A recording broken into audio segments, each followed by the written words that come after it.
Assalamualaikum warahmatullahi wabarakatuh. Halo adik-adik, perkenalkan saya Nabila Khairunisa. Sebelum kita mulai pembelajaran, kita berdoa terlebih dahulu ya. Berdoa mulai. Selesai. Nah, pada kesempatan kali ini kita akan belajar mengenai materi kelas 5 tema 2, yaitu udara bersih bagi kesehatan. Nah, di sini ada beberapa hal yang akan kita bahas. Yang pertama yaitu ada KD.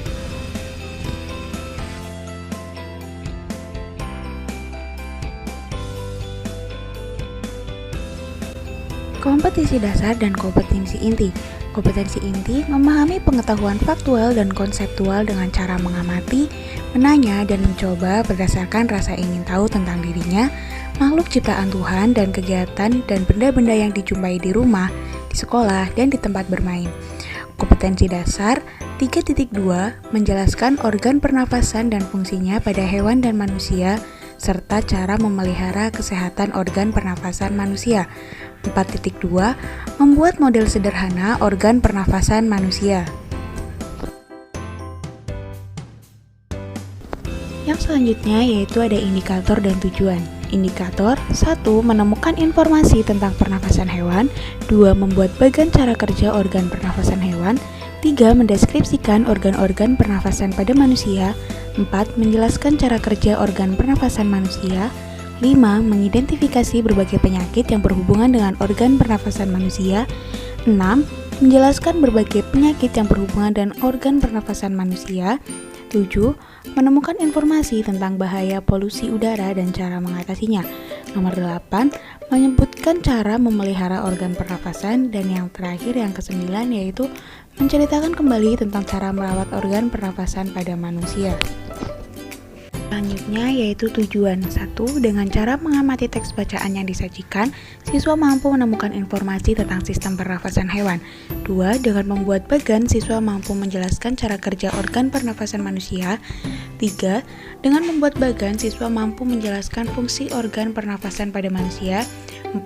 Dengan cara mencari informasi dari teks bacaan, siswa mampu membuat bagan menyampaikan penyebab terjadinya gangguan pada pernafasan manusia. 5.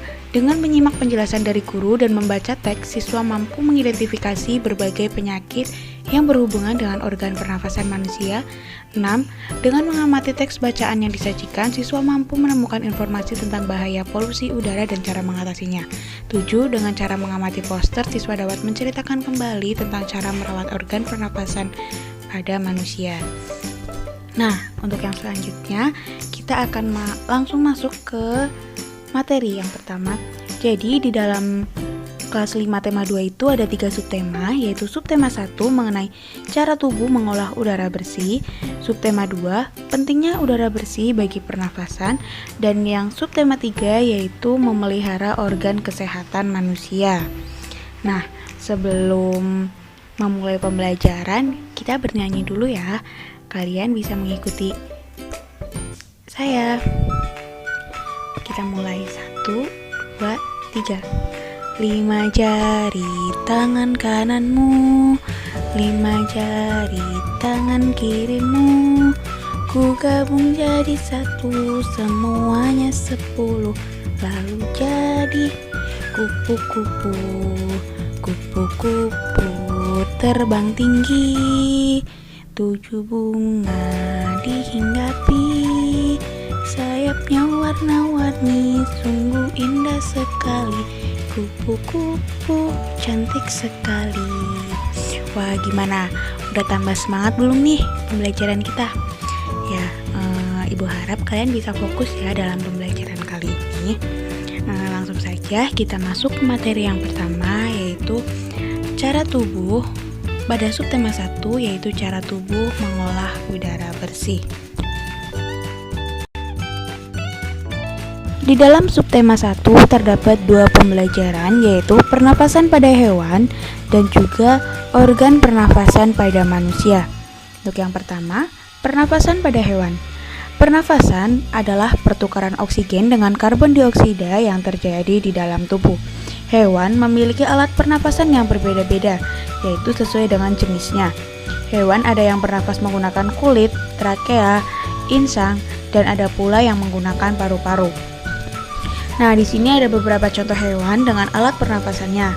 Yang pertama yaitu ada cacing, yang kedua ada serangga, yang ketiga ikan, dan yang keempat mamalia. Oke, kita masuk ke yang pertama ya, cacing. Cacing tanah bernafas menggunakan permukaan kulit. Permukaan cacing akan selalu lembab serta mengandung banyak kapiler darah. Jadi, oksigen ini berdifusi ke dalam kapiler darah yang terdapat pada permukaan kulit yang lembab. Nah, di samping ini ada gambarnya ya teman-teman. Kemudian yang kedua yaitu ada serangga. Serangga bernafas menggunakan trakea, yaitu berupa saluran-saluran halus yang bercabang dan tersebar di seluruh tubuh serangga. Nah, prosesnya itu oksigen masuk melalui spirakel. Nah, saat otot-otot berkontraksi, spirakel akan terbuka dan udara masuk sehingga trakea mengembang. Kemudian udara dari trakea masuk ke trakeola, kemudian dari trakeola ke seluruh tubuh serangga. Untuk yang selanjutnya yaitu ada ikan. Ikan bernapas menggunakan insang. Insang pada ikan berjumlah 4, terletak di kanan dan di kiri kepala. Nah, insang ini berbentuk lembaran tipis, berwarna merah muda dan selalu lembab. Dan setiap lembaran terdapat filamen. Filamen itu apa sih? Nah, filamen itu adalah pembuluh darah yang memiliki banyak kapiler darah dan di dalam filamen itu terjadi pertukaran udara. Jadi, ketika air melewati filamen, kapiler darah menyerap oksigen yang larut dalam air dan melepaskan karbon dioksida secara difusi. Nah, untuk yang terakhir yaitu ada mamalia. Mamalia merupakan hewan yang dapat menyusui. Lumba-lumba dan hiu merupakan contoh dari mamalia air. Lumba-lumba merupakan hewan mamalia yang bernafas menggunakan paru-paru. Lumba-lumba akan menuju permukaan laut untuk mengambil udara sebanyak-banyaknya hingga paru-paru terpenuhi dengan udara.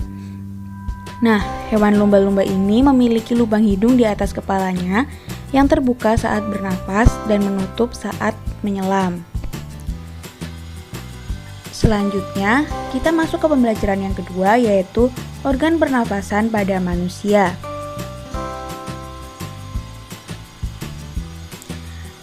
Organ pernafasan pada manusia yaitu ada hidung, faring, laring, trakea, bronkus, dan paru-paru.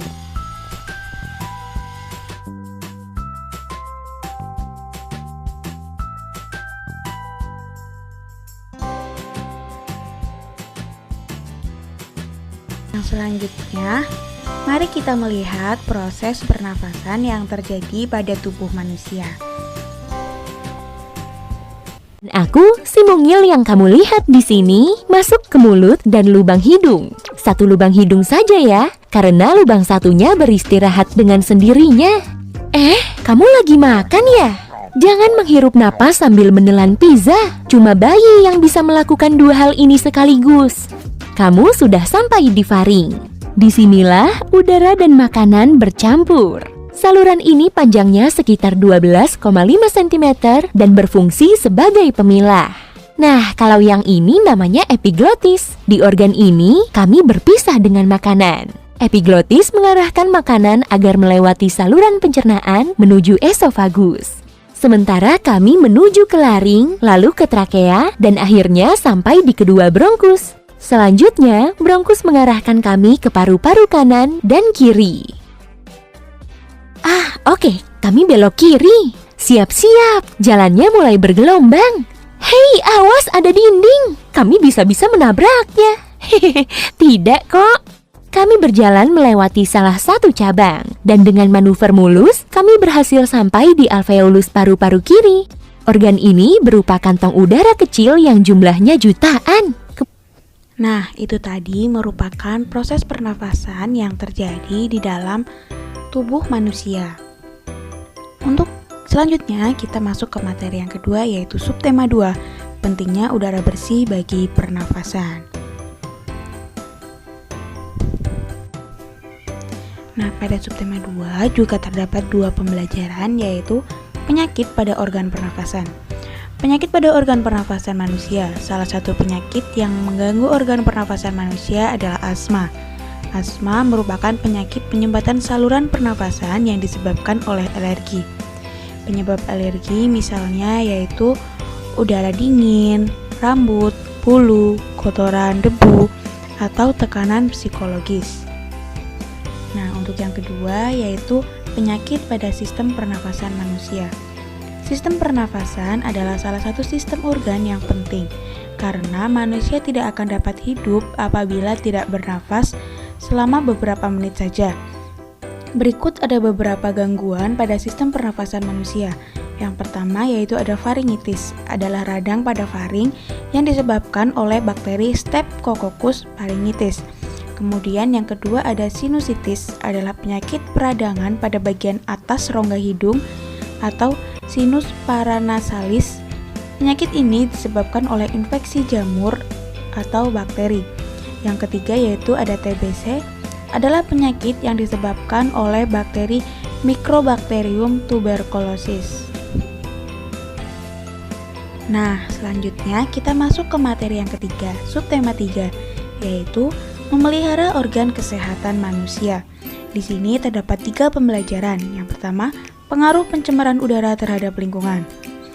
Lingkungan itu sendiri merupakan sebagai segala sesuatu yang berada di sekitar manusia. Nah, dari lingkungan itu sendiri sering terjadi beberapa kerusakan seperti misalnya pencemaran udara. Pencemaran udara merupakan suatu kondisi di mana kualitas udara menjadi rusak dan terkontaminasi oleh zat-zat yang berbahaya bagi tubuh.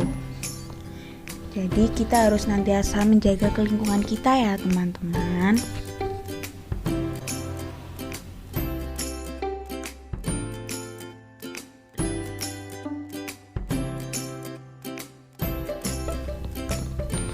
Nah, bagaimana sih cara kita menjaganya?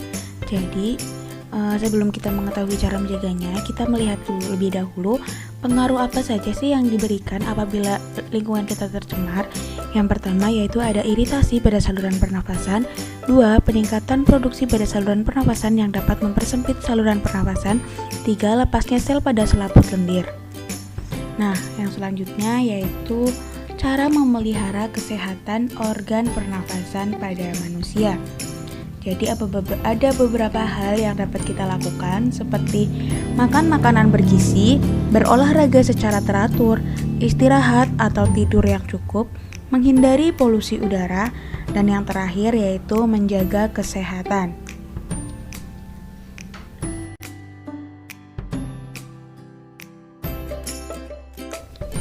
Nah, untuk yang terakhir yaitu ada model sederhana dari alat peraga pernafasan.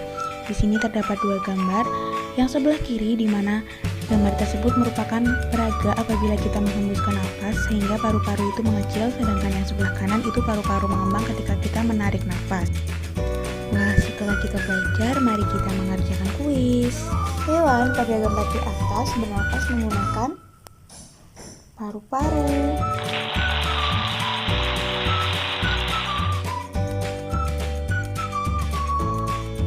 Selanjutnya, pada bagian alat pernapasan yang ditunjuk terjadi A. Penyaringan dan pengaturan suhu.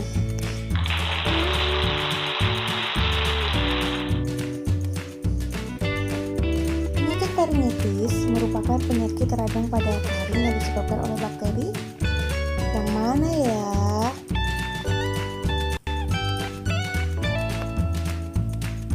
C. Streptococcus pharyngitis.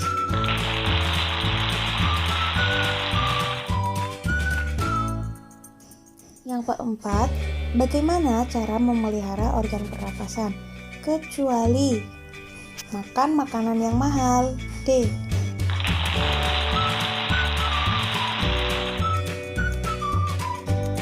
Dan yang kelima, apa pengaruh pencemaran udara bagi pernapasan?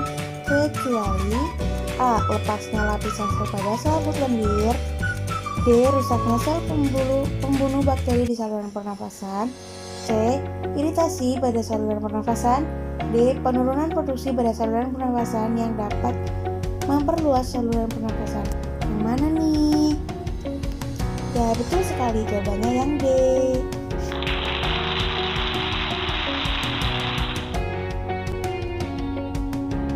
Nah, ini dia untuk daftar pustaka. Ada buku siswa tematik seri kurikulum 2013 dan juga buku siswa edisi revisi 2018 kurikulum 2013.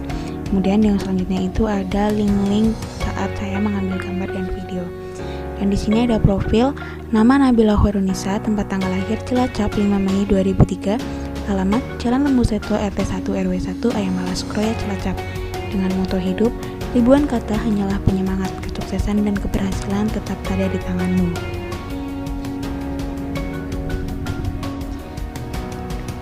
Nah, selesai juga pembelajaran kita pada hari ini. Semoga apa yang kita belajar kali ini bisa bermanfaat untuk kita semua. Saya mohon maaf apabila ada kata-kata yang kurang berkenan. Wassalamualaikum warahmatullahi wabarakatuh.